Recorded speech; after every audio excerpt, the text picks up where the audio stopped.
Buenas Buenas noches. noches.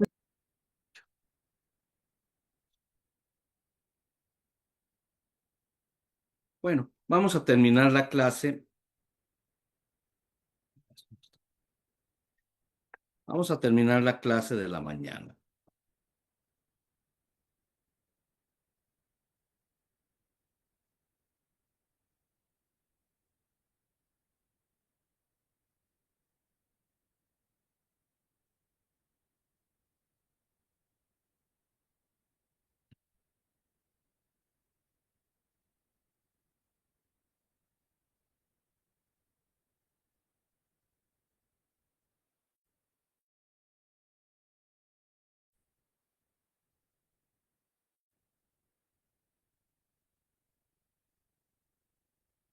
Creo yo que aquí nos quedamos. ¿Sí estamos bien?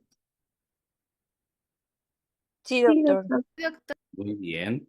Bueno, realmente el diagnóstico pues es por epidemiología. Ya sabemos en qué grupo de edad les pasa, ya sabemos en qué temporada del año les pasa principalmente, ya conocemos el cuadro clínico. De repente, si tenemos alguna duda o tratamiento, pues lógicamente ahí es donde puedes utilizar los laboratorios. ¿De acuerdo? Bien, entre el 25 y hasta el 50% de todos los casos son faringoamigdalitis de las faringoamigdalitis exudativas son por estreptococo y realmente son las que más le tenemos cuidado. ¿Por qué? Porque es la que se nos puede complicar con cosas más escandalosas, ¿de acuerdo? La triada de fiebre que tenga exudado faríngeo y que presente adenomegalias, pues te da un fuerte indicador de que es una faringoamigdalitis estreptocócica, así de sencillo, ¿de acuerdo? Los diagnósticos diferenciales, apúntenlo, esos vienen en su examen. ¿Cuáles son los diagnósticos diferenciales que nosotros podemos encontrar? Una mononucleosis infecciosa que no es por estreptococo, no es estafilococo. Sin embargo, sí se trata, con antibióticos, ¿eh? Así de sencillo. Sí, se supone que la mononucleosis es por Epstein-Barr, pero yo siempre les recomiendo que traten con penicilánicos o con macrólidos. Eso hace que salga mucho más rápido tu paciente. Si quieres, pues lógicamente con antivirales, pero yo no recomendaría eso. Los cuerpos extraños. Hoy vi un paciente que vi hace un mes con una situación, con una sensación de cuerpo extraño. Él sí, él dice que después de los tacos se comió un palito de eso del pápalo y todo ese tipo de cosas del cilantro y que lo tiene incrustado en la laringe. Bueno, yo lo revisé y no le veo ningún problema. Hay que hacer una nasofibrolaringoscopía para ver si es cierto. Aunque en la garganta, en la faringe, en las amígdalas, yo ya he quitado varias espinas de pescado de personas que no saben comer pescado. Aquí el problema es que muchas de esas espinitas, son translúcidas y son batallas un poquito para verlas, ¿de acuerdo? Los linfomas, leucemias, eso hace que la angina se hinche. ¿Por qué? Porque recordemos que las amígdalas es un tejido linfoide, por eso también se hinchan como si fuera una amigdalitis. Recordemos, los linfomas, Hodgkin y no Hodgkin, esos no se operan, ¿eh? No son para cirugía por muy grande que esté, es quimioterapia y disminuyen de tamaño y las anginas se vuelven a ser chiquitos. Si se te ocurre operar un linfoma, va a sangrar mucho y vuelvo a lo mismo, no es necesario. Una adenitis cervical extensa, sí, porque por detrás, más o menos en el cachete o en la región submaxilar, pues tenemos adenomegalias, tenemos ganglios que cuando se inflaman de más, haciendo que esa amígdala parezca de grado 3, grado 4, ¿de acuerdo? Aneurisma de la arteria carótida, por ahí yo tengo un paciente que tiene un aneurisma de la arteria carótida y yo se la diagnostiqué, sinceramente, fue más de churro que de ganas de diagnosticar un aneurisma de la carótida. Realmente se ven como si fueran un absceso parafaringio y yo ya lo iba a drenar, ya lo iba a picar. Imagínense si lo picara, pues ahí se me muere en el consultorio el paciente. Afortunadamente antes de eso le mandé un ultrasonido y como no se quiso hacer el ultrasonido, le mandé una resonancia magnética para que le saliera caro. Y afortunadamente eso de la resonancia magnética, ahí, ahí está. Ahí salió que era un aneurisma de la carótida, de la arteria carótida, ¿de acuerdo? De la carótida interna, pues sí, estaba tan herniada que aventaba la amígdala hacia la línea media. Ese paciente, ya lleva 3 stents en la carótida y pues ni modo, ya se quedó con apnea del sueño, porque pues eso no se opera. O, no, o la carótida, pues sí, puedes hacer una reanastomosis término terminal, pero la mayor parte de los pacientes no queda y pueden perder, digo, no se mueren, pueden perder la carótida y ahí sí se van a quedar con una parálisis facial para toda la vida y si tienen mala suerte, hasta una hemiplegia te puedes quedar. Por eso mejor los dejamos en paz, ¿de acuerdo? Ese paciente yo ya le operé a su hija de una rinoplastía, ya le operé a su esposa de una timpanoplastía, pues quedó muy agradecido, ¿no? Porque nadie le había dado con el diagnóstico. Las infecciones dentales, les digo que pueden hacer que las amígdalas crezcan de tamaño y no tener problemas de amígdalas. Y las infecciones de las glándulas salivales o los tumores de ¿cómo se llama? Lámina profunda de la parótida, también puede ser que se meta y haga que la angina parezca que está creciendo, ¿de acuerdo? Vean, ¿a poco ustedes no operarían unas amígdalas grado 4 o esta que es por mononucleosis infecciosa? Esa das tratamiento, das colutorios y es más que suficiente. Este pacientito que tiene escarlatina, perdón, vean los cachetitos, son puros puntitos rojos, ¿sí? Después de una infección, igual el brazo y el antebrazo. Este es un acercamiento donde se ve cómo está el puntilleo, y eso es por las toxinas tanto del Haemophilus influenza como del estafilococo aureus, ¿de acuerdo? Lo que yo les mencionaba, bueno, existe una escala de Bris, que yo en lo personal no la uso, la escala de Bris, ¿de acuerdo? Donde de acuerdo a la edad, entre más edad escolar tenga, le dan más puntaje. Más allá de eso, después de la secundaria empieza a disminuir el puntaje, o los niñitos que son de guardería o son de casa también se les da muy bajo puntaje, porque la mayor parte es viral, ¿de acuerdo? Los meses, pues lógicamente, los meses de invierno y primavera son los que tienen más puntaje. Conforme los de temporada de calor tienen menos puntaje. De hecho, hoy vi una paciente de 20 años que ya está harta de sus amígdalas y sí, tiene unas amígdalas grado 3 bilateral, pero por los cánones que ahora tenemos para cirugía o no cirugía de faringoamigdalitis, pues ella sí entra en ese tipo de pacientes, ¿de acuerdo? La fiebre, si tiene más de 38 grados centígrados, se le da 4 puntos. La odinofagia, si es poquita, se le da 2 puntos. Si es moderada o severa, 4 puntos. La cefalea, si es que tiene cefalea, se le da 4 puntos. Si es una faringe hiperémica, se le dan 4, 3, 2, 1 de acuerdo a la intensidad, ¿de acuerdo? La tos se les da 1 punto y los ganglios cervicales aumentados de tamaño se les da 4, 3, 2, 1 de acuerdo. La cuenta leucocitaria vale la pena que sean más de 10,000 para que le den 2, 3, 4, pero aquí dice más de 20,000 en cuenta leucocitaria. Bueno, pues esa es una reacción leucemoide. Hay que ver si realmente es una infección o tiene otra cosa. ¿A quién hacemos cultivo? El cultivo de agar sangre es el estándar de oro para faringoamigdalitis estreptocócica, con una sensibilidad hasta del 95%, ¿de acuerdo? Las antiestreptolicinas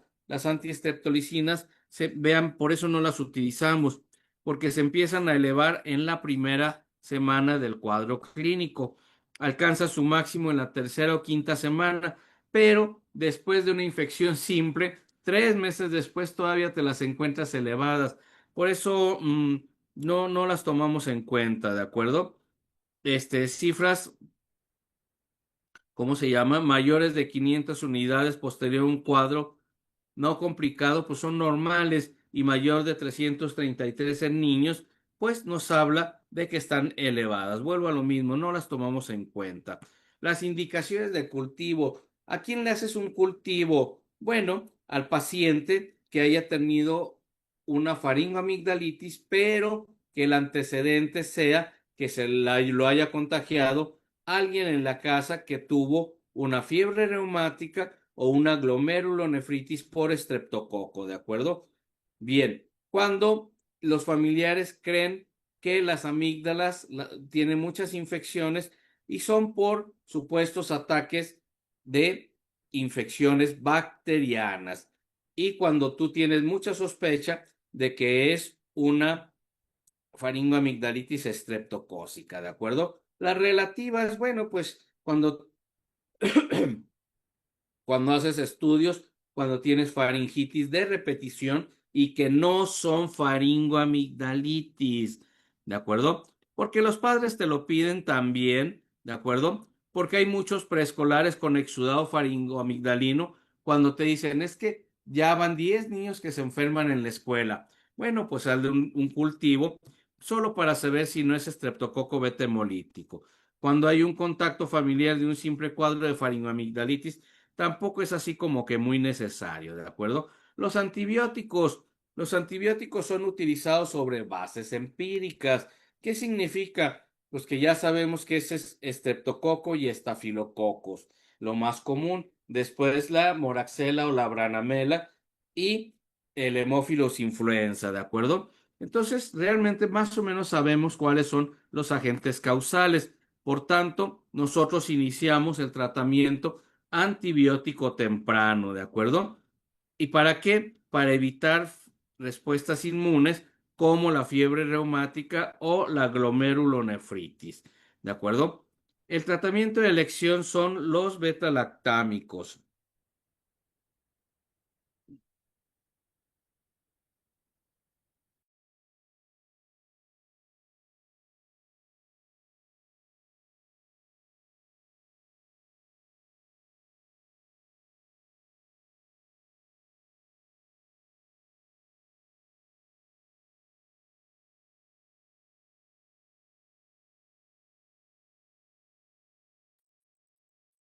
Perdón, muchachos. Realmente, sí. Bueno, sabemos que es estafilococo, estreptococo, lo más común, pues lo que utilizamos son los beta-lactámicos. Si tu paciente es alérgico, pues podemos utilizar cefalosporinas.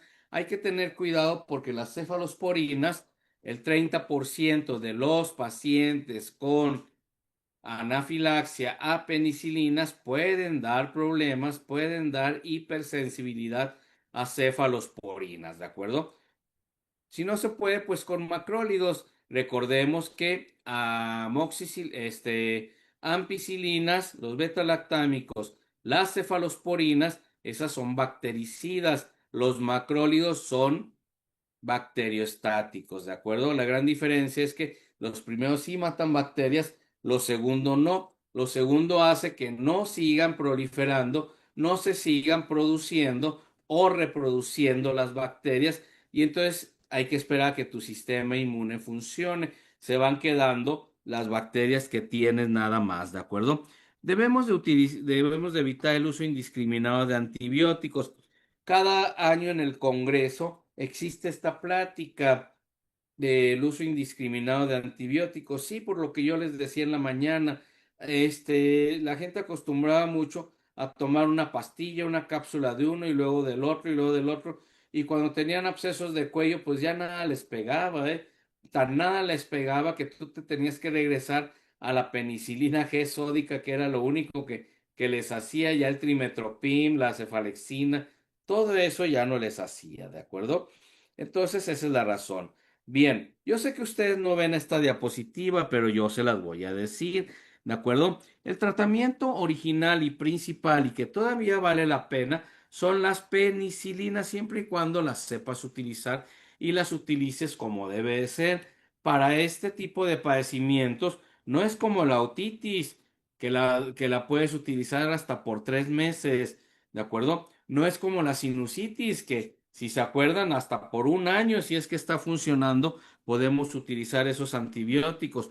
No, en esta con que lo des 10 días como debe de ser, es más que suficiente. El primero dice penicilina B potásica.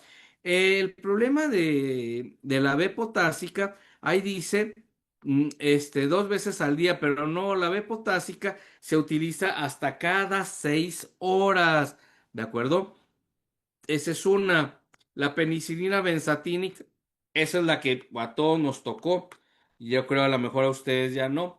Pero era la de batalla, la procaínica que solamente se utiliza IM. La benzatínica que después de meter las 10 dosis de IM, que además para nuestra mala suerte se tapaban esas jeringas.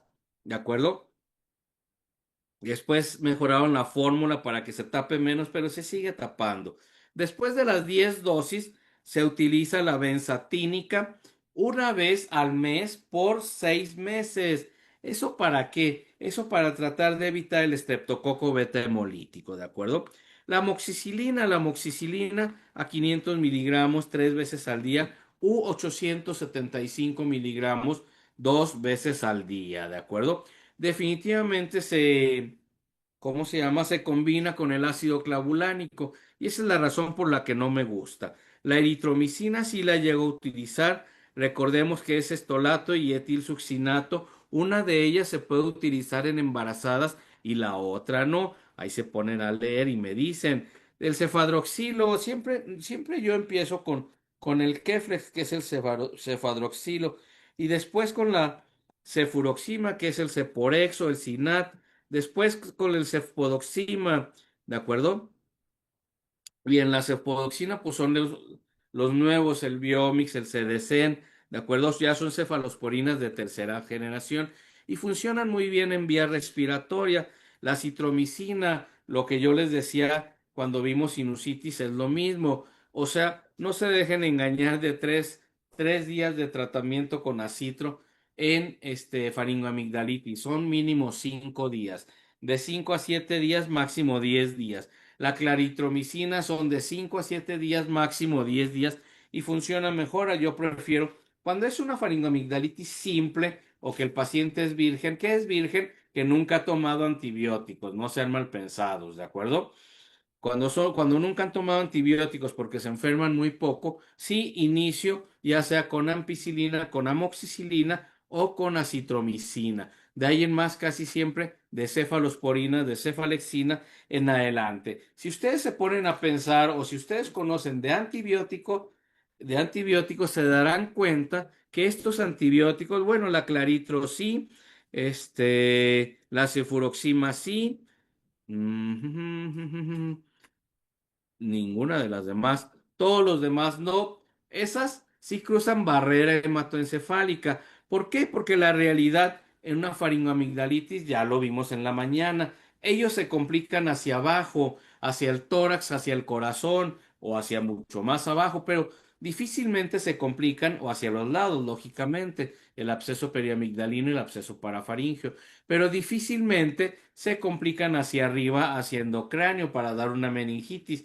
Por eso los antibióticos que damos no necesitan cruzar barrera hematoencefálica. Otro que también utilizamos es el trimetoprim sulfametoxazol o sulfisoxazol. También hay otro que se llama pediasole. Ese es ¿cómo se llama? Streptomicina, no es. Es rifampicina con sulfisoxazol. Bueno, ese no me acuerdo si todavía existe en el mercado. Esos también funcionan para amígdalas. Aquí la situación es que la rifampicina crea fácilmente resistencia, por eso no lo utilizamos. O por eso lo utilizamos poco. Bien, esta viene en su examen, muchachos. La de los antibióticos no viene en su examen. ¿A quién vamos a operar? ¿Sí? En la mañana, acuérdense que les decía lo que piensan algunos pediatras o algunos médicos familiares. No, la verdad es que no, ya existen las reglas para quién operamos. Las indicaciones son amigdalitis recurrente de más de 5 en un solo año. O sea, si ya tienes 6, que son más de 5, pues ya no te hagas, ese es para cirugía, ¿de acuerdo? O 3 por 3 años consecutivos. La paciente de hoy tenía 3, ya llevaba 10 años consecutivos, que cada vez que cambia el clima tiene problemas de faringoamigdalitis y la pregunta es ¿por qué no se había operado? Y ella dice, porque los médicos con los que voy me dicen que no es necesario que me opere, que con antibióticos sale adelante. Así es, le digo, pero bueno, pero ¿puedes tomar algo frío? La respuesta es no, pues eso te habla de que la bacteria está incrustada en las amígdalas y es para cirugía. La otra que no viene ahí son de 2 por año por 5 años consecutivos, también es para cirugía, ¿de acuerdo? Amigdalitis que produce, ojo, ahí está mal escrito, ¿eh? Amigdalitis que produce fiebre y que la fiebre produce crisis convulsivas, esa es para cirugía, porque la amigdalitis no produce convulsiones febriles, o sea, las convulsiones no produce fiebre, ¿de acuerdo? La amigdalitis produce fiebre y la fiebre produce convulsiones. El absceso periamigdalino o absceso parafaringio, la respuesta es sí. ¿Por qué?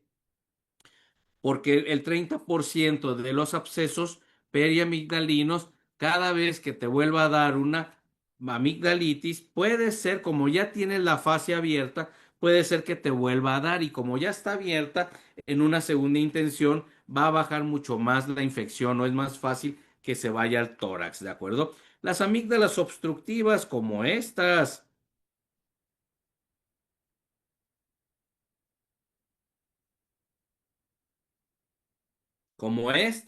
¿a poco no las operarían? Si ustedes me preguntan, ¿de qué edad ha sido el niño más pequeño que ha superado? La respuesta es de 6 meses, ¿de acuerdo? ¿Por qué? Porque ese niño lo acostaban y roncaba y tenía apneas del sueño, hacía y lo sentabas y respiraba bien. Entonces él tenía una apnea obstructiva secundaria a una amigdalitis obstructiva. La situación era, es cierto, ya había, lo internó uno de los otorrinos que estaba antes y el doctor no se atrevió a operarlo. Y antes de eso ya había acudido con otro otorrino y el otro tampoco se atrevió a operarlo. Entonces ya internado me lo dejaron a mí, me dijeron, ¿tú qué? ¿Cómo ves? ¿Entra o no entra a quirófano? Le digo, pues si se te está ahogando el niño, ¿cómo no lo vas a operar? Así es, los doctores tenían razón. ¿Por qué? Porque si tú operas un niño de esa manera, con una apnea del sueño tan escandalosa, lo que le puede pasar es que a la hora que le entre aire de golpe, ¿sí?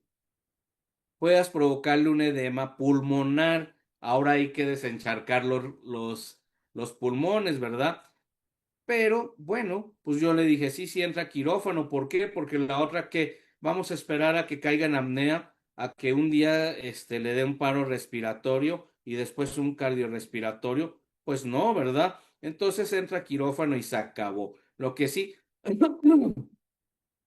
en esa ocasión hablé con un anestesiólogo pediatra y los anestesiólogos pediatras se la saben de todas en los niños, ¿sí? Le puso soluciones tibias para que no le diera frío, le metió cortisona antes de tiempo y después de la cirugía.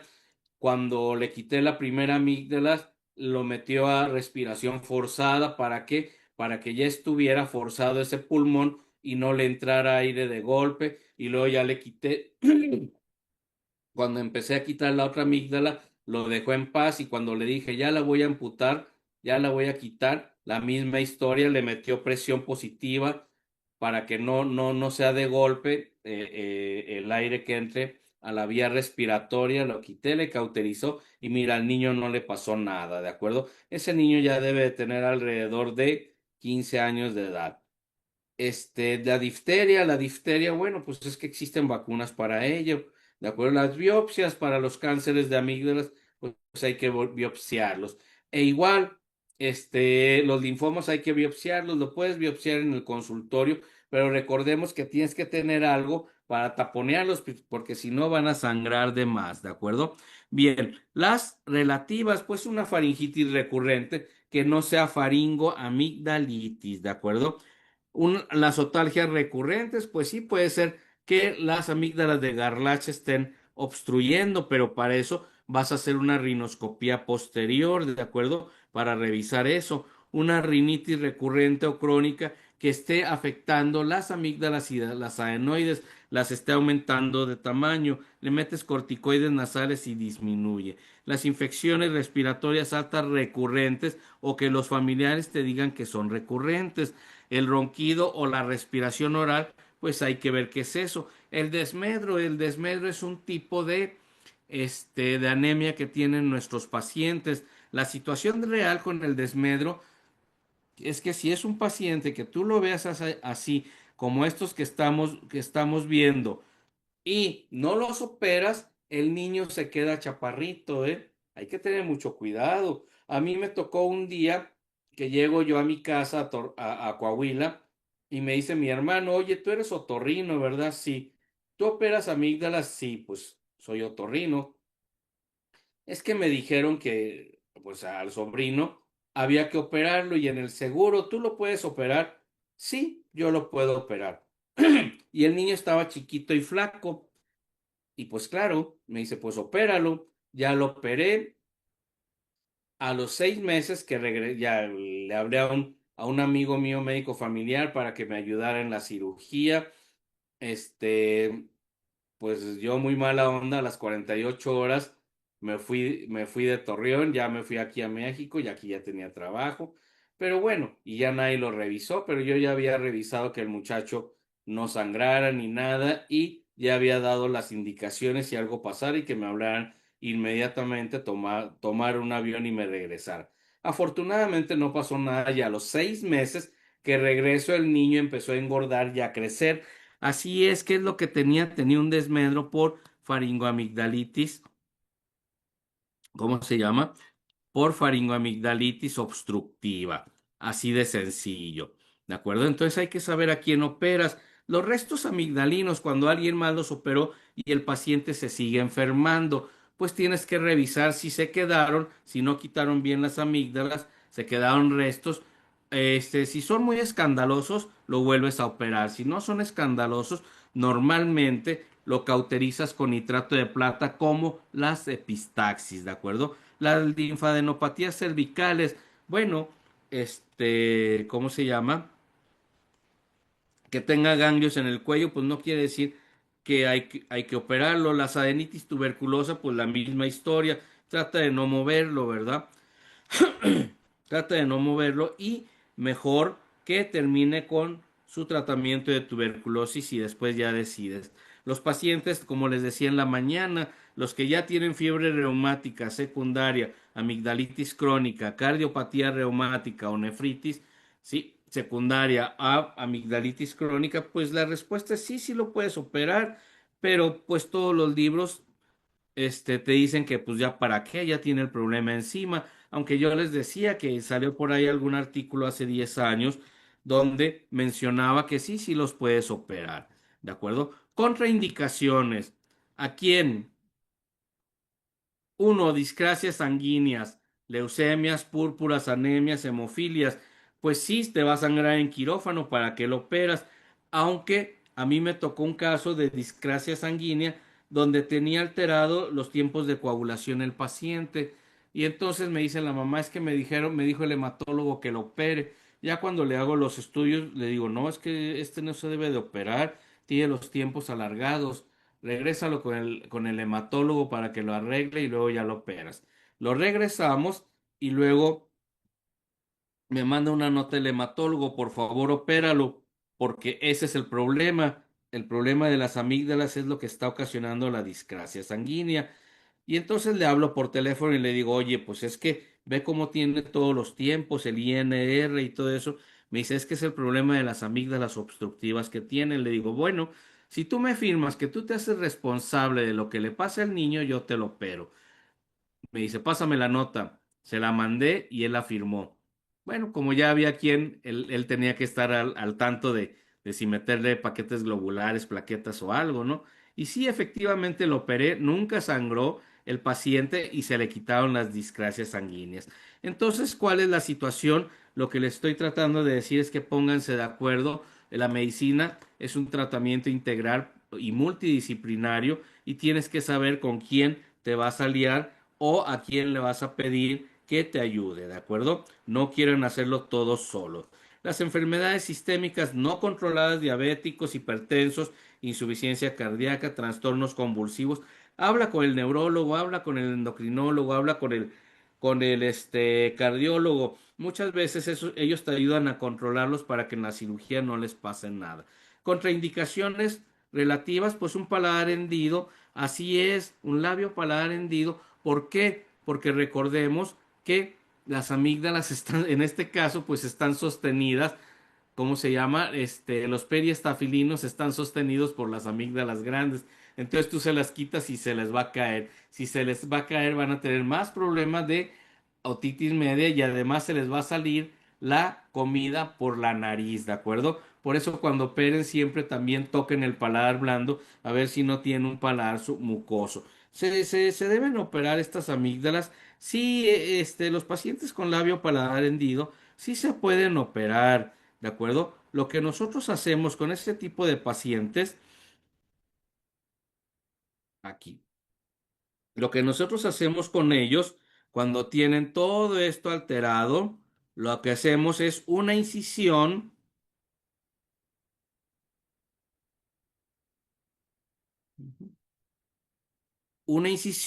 en faringe posterior, una uplastía o una B-plastía. Todo esto se lo quitamos y luego este colgajo, por aquí recordemos que tiene un hoyo. Este colgajo lo subimos aquí donde está el hueco. ¿Para qué? Para que tenga soporte el paladar blando y no esté pasando lo que les estoy diciendo, que se les cae el paladar y al final los pacientes terminan, ¿cómo se llama? Que se le salga la comida por la nariz. Eso es lo que hacemos con este tipo de pacientes. Por eso son relativas. Eso es quien los presenta principalmente los que tienen síndrome de Down. Ellos tienen mucho eso y tienen mucho el paladar submucoso para que tengan cuidado. ¿De acuerdo? Bien, el paciente que ronca, pues no, ¿verdad? ¿Qué más? Ujú. Nada más porque tenga anginas, pues tampoco lo vas a operar. Por ejemplo, a mí me tocó una vez que un doctor llevó a sus hijos y me dice, bueno, ¿me puede operar al niño? Sí, ¿qué pasa? Pues tiene infecciones repetitivas. Pues ándale, pues yo lo opero. Lo operé, quedó muy bien, ya lo di de alta a las 2, 3 semanas y luego después a los 6 meses me dice, ahora me puede operar al otro. Ah, hijo, le digo, ¿también se enferma seguido? Dice, no. Pero como este quedó bien y no quiero que al otro le pase nada, de una vez opérelo. Pues no, no se trata de eso, no porque tengan amígdalas hay que operarlos, ¿de acuerdo? En infecciones agudas, sí, hay gente que opera con las infecciones agudas, por ejemplo, los abscesos periamigdalinos o abscesos parafaringeos.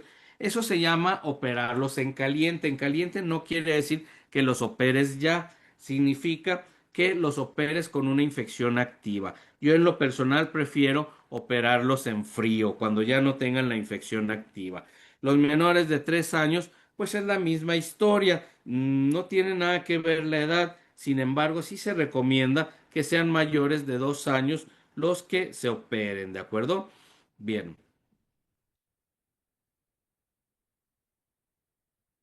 nos desconectamos y nos volvemos a conectar, solo faltan 2 diapositivas, ¿eh?